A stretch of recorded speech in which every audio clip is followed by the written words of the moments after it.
Sudah sekarang belum? Belajar semua aja ya. Halo teman-teman, saya Firda kelas 4. Ayo kita belajar bersama TVRI.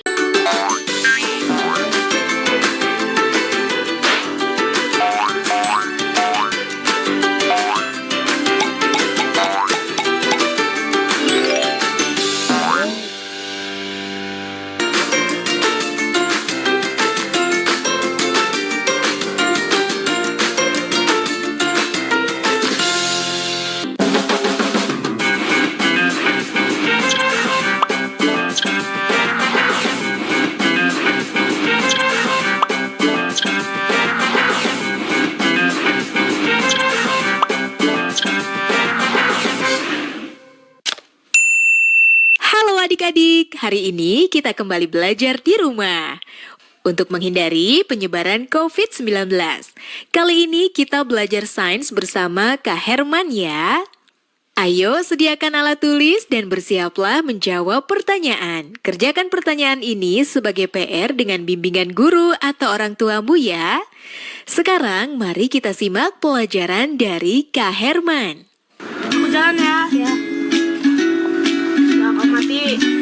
liranku ya. Ya. Iya. Ikutan main dong. Lah, caturnya kok nggak berantakan sih? Enggak dong, ini kan papan catur ajaib, namanya Magneto.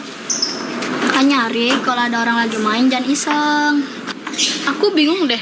Di rumah, ibuku menempelkan kertas di kulkas, tapi tidak memakai lem. Ibuku menjawab memakai magnet. Dan sekarang papan catur ini aku angkat, tidak jatuh juga. Dia bilang pakai magnet juga. Magnet itu apa sih? Kamu kalau mau nanya magnet sama aku, tapi kalau mau dijawab sama Fadil dan Dea. Kirain yang mau jawab kamu. Arik, magnet memiliki dua kutub, yaitu kutub utara dan kutub selatan. Jika kutub tidak senama didekatkan, maka akan terjadi gaya saling tarik-menarik. Contohnya, pada catur ini. Tetapi, jika kutub senama didekatkan, maka akan terjadi gaya tolak-menolak. Bagaimana, Arik? Apakah kamu sudah mengerti tentang magnet? Oh, aku sudah mengerti sekarang tentang magnet.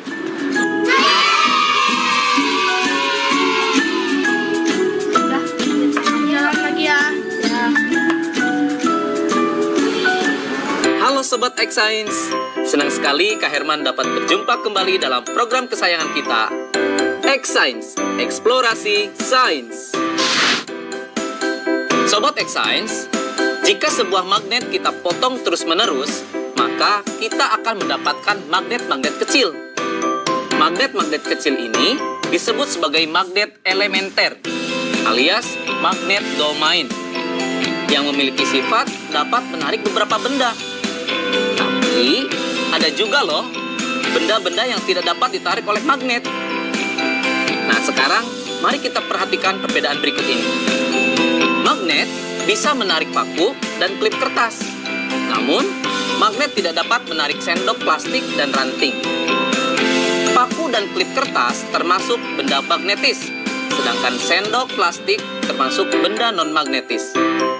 Jadi, apa kesimpulannya? Kesimpulannya adalah, benda magnetis adalah benda-benda yang dapat ditarik oleh magnet, sedangkan benda non-magnetis adalah benda-benda yang tidak dapat ditarik oleh magnet. Jadi begitu sobat. Sobat X Science, sekarang kita simak apa saja sih sifat-sifat magnet itu. Yang pertama, magnet menarik benda magnetis. Benda yang dapat ditarik oleh magnet disebut benda magnetis. Contohnya seperti paku, peniti, penjepit kertas. Sebaliknya, benda yang tidak dapat ditarik oleh magnet disebut benda non-magnetis, seperti kayu, kertas, dan batu.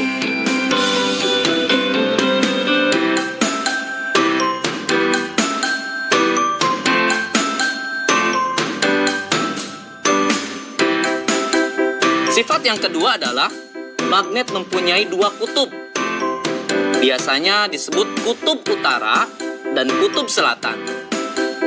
Jika kita mendekatkan kutub-kutub yang senama, maka magnet tersebut akan saling tolak-menolak.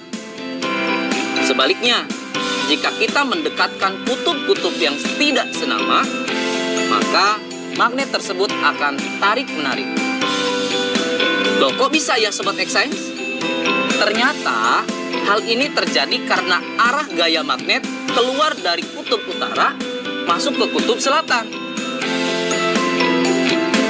Sifat yang ketiga, gaya tarik magnet paling kuat terletak di bagian kutub magnet.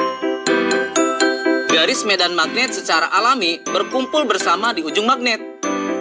Bagian ujung magnet ini disebut sebagai kutub magnet. Karena garis gaya magnet berkumpul di ujung magnet, gaya tarik paling kuat terletak di bagian kutubnya. Yang terakhir, gaya magnet dapat menembus benda tertentu. Kekuatan gaya tarik magnet ditentukan oleh ketebalan benda yang menjadi penghalang antara magnet dengan benda magnetisnya dan jarak antara magnet dengan benda magnetis tersebut. Bagaimana? Menyenangkan bukan belajar sains? Dengan belajar sains, kita menyadari akan kekuasaan Tuhan Yang Maha Esa yang telah menciptakan magnet lengkap dengan keunikan sifat-sifatnya. Sehingga kita dapat menggunakannya untuk kehidupan dan dapat menambah rasa syukur kita. Saatnya kita bernalar. Yuk, mari kita bernalar ya. Ada satu magnet batang T, U, dan dua batangan benda yaitu P, Q, dan RS. Dua batang benda P, Q, dan RS didekatkan pada magnet TU. Hasilnya ditunjukkan pada tabel berikut ini.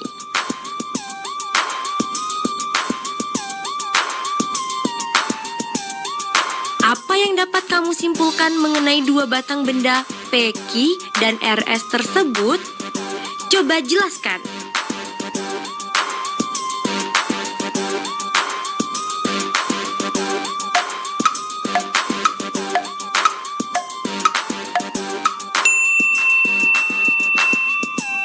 Yuk simak pembahasannya.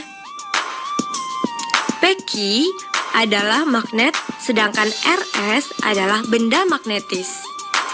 P, Q adalah magnet karena ketika ujung P didekatkan dengan ujung T, terjadi saling tarik-menarik. Sementara ketika ujung P didekatkan dengan ujung U, terjadi saling tolak-menolak. Begitupun ketika ujung Q didekatkan dengan ujung T, terjadi saling tolak-menolak. Sementara ketika ujung Q didekatkan dengan ujung U, saling tarik-menarik. RS adalah benda magnetis karena ketika semua ujung batang didekatkan ke ujung magnet TU, terjadi saling tarik-menarik.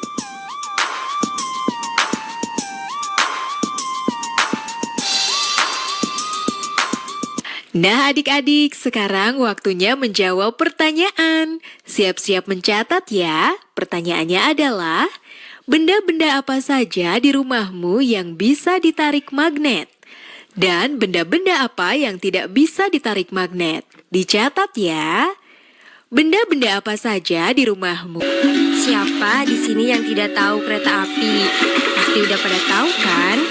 Kereta api masih memanfaatkan roda dengan rel sebagai lintasannya. Sehingga ketika kereta api melintas pasti akan menimbulkan kebisingan. Tapi apa jadinya ya jika laju pergerakan kereta api ini dipadukan dengan aplikasi dari sifat-sifat magnet? Apakah mungkin manfaat dan sifat-sifat magnet dan kereta api dapat disatukan? Bakal jadi apa ya? Penasaran kan? Yuk mari kita simak penjelasan narasumber berikut. Halo Sobat X-Science, kembali lagi dalam program kesayangan kita, X-Science, Eksplorasi Sains. Sobat X-Science, kalian tahu nggak sih apa itu kereta maglev? Dalam bahasa Indonesia, kereta maglev disebut dengan kereta levitasi magnetik, atau sering juga disebut dengan kereta magnet. Seperti namanya, prinsip dari kereta magnet ini memanfaatkan gaya magnet untuk mengangkat kereta sampai mengambang alias melayang dan tidak menyentuh rel, sehingga gaya gesek dapat dikurangi. Selain itu, kereta ini juga memanfaatkan magnet sebagai kekuatan pendorongnya. Dengan kecilnya gaya gesek dan besarnya gaya dorong, kereta ini mampu melaju dengan kecepatan sampai 600 km per jam. Jauh lebih cepat dari kereta biasanya. Luar biasa ya kekuatan magnet jika dimanfaatkan pada kereta. Nah, sekarang bagaimana jika diterapkan pada bidang yang lain ya? Saatnya kita seru-seruan bereksperimen dengan menggunakan magnet, yaitu pensil melayang. Loh, kok bisa pensil melayang? Pasti penasaran bukan? Yuk kita mulai. Terima kasih Kak Herman. Alat dan bahan yang dibutuhkan pada eksperimen ini adalah sebagai berikut. Pensil, magnet berbentuk ring, karet alas. Langkah-langkahnya adalah sebagai berikut. Tempatkan 4 magnet berbentuk ring pada kasur karet. Upayakan kutub yang menghadap ke permukaan senama dengan kutub magnet yang dipasang nantinya pada pensil. Masukkan 2 ring magnet pada pensil.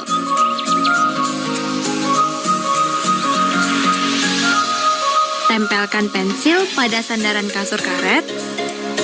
Seketika pensil melayang. Nah, kok bisa sih? Sekarang, mari kita amati yang terjadi. Wah, pensilnya melayang. Seru sekali ya, sobat.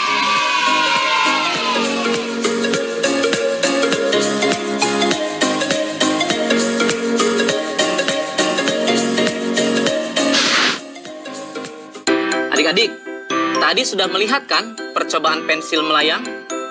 Sudah tahu jawabannya kenapa pensil bisa melayang?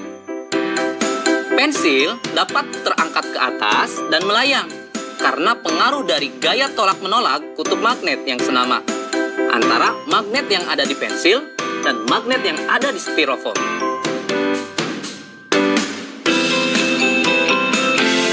Nah, sekarang selamat mencoba di rumah ya. Sampai jumpa di eksplorasi sains berikutnya.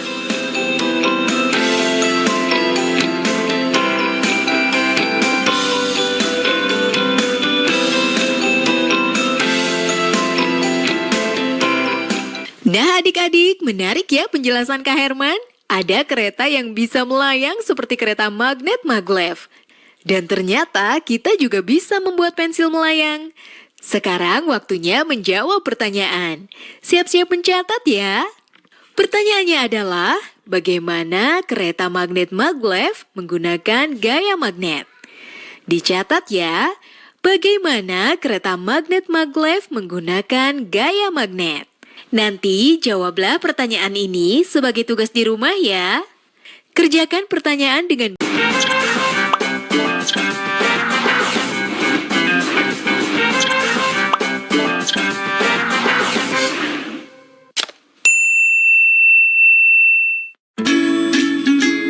Bagaimana, bisa gak?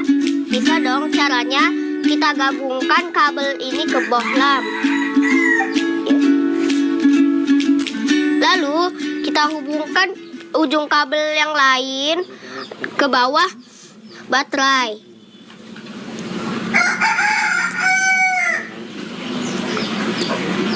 Jadi deh. Keren ya. Kalian lagi apa sih? Oh, bikin lampunya menyala. Sini aku juga bisa.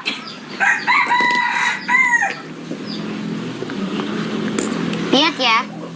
Simsalabim, menyala. Wah, kok tidak menyala? Pantas kau lupa.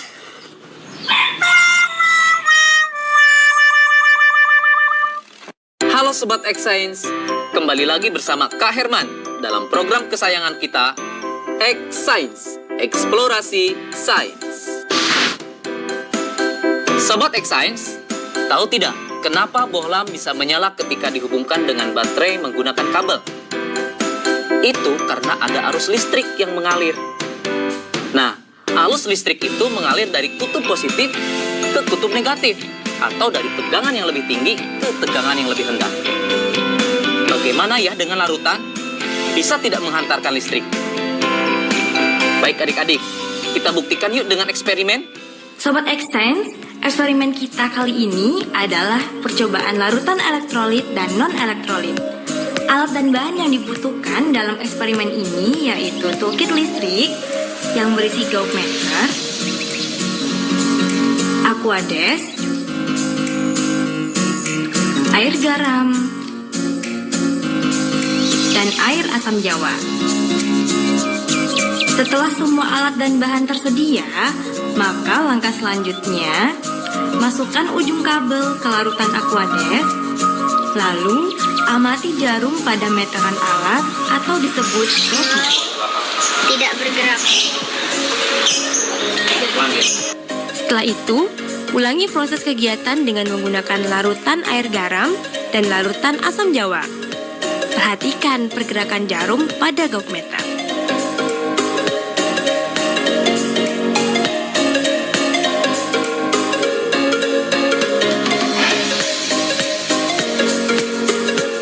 Isilah tabel berikut ini dengan memberi tanda checklist pada kolom yang sesuai.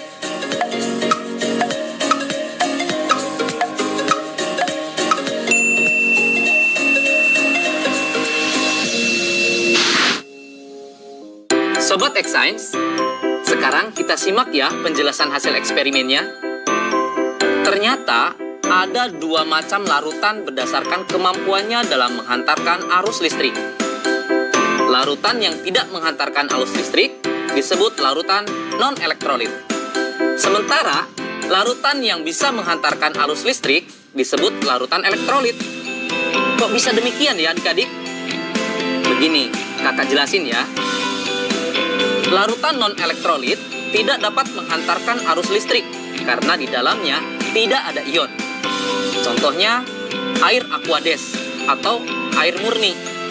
Makanya, tadi dalam percobaan, jarum pada gauge meter tidak bergerak. Sekarang, bagaimana sih larutan yang dapat menghantarkan arus listrik? Larutan elektrolit terbentuk dari terlarutnya senyawa elektrolit dalam peralut air, di mana senyawa itu terurai sempurna membentuk ion positif atau disebut kation dan ion negatif atau disebut anion. Pada saat arus listrik melewati larutan elektrolit, ion-ion dalam larutan menghantarkan arus listrik, seperti layaknya dalam kabel. Nah, Sobat X-Science, sekarang kita lihat larutan garam dan larutan aquades. Jarum pada gauge meter bergerak pada larutan air garam. Ini menunjukkan kalau air garam dapat menghantarkan arus listrik. Kenapa bisa demikian? Garam atau NaCl, ketika larut dalam air, garam tersebut akan terurai menjadi ion-ion, yaitu ion Na+ dan ion Cl-, yang kemudian mereka terurai, berpencar saat di dalam air. Begitu penjelasannya adik-adik. Menyenangkan bukan belajar sains? Nah adik-adik, dari tayangan tadi kita belajar kalau air garam dan air asam jawa bisa mengantarkan arus listrik.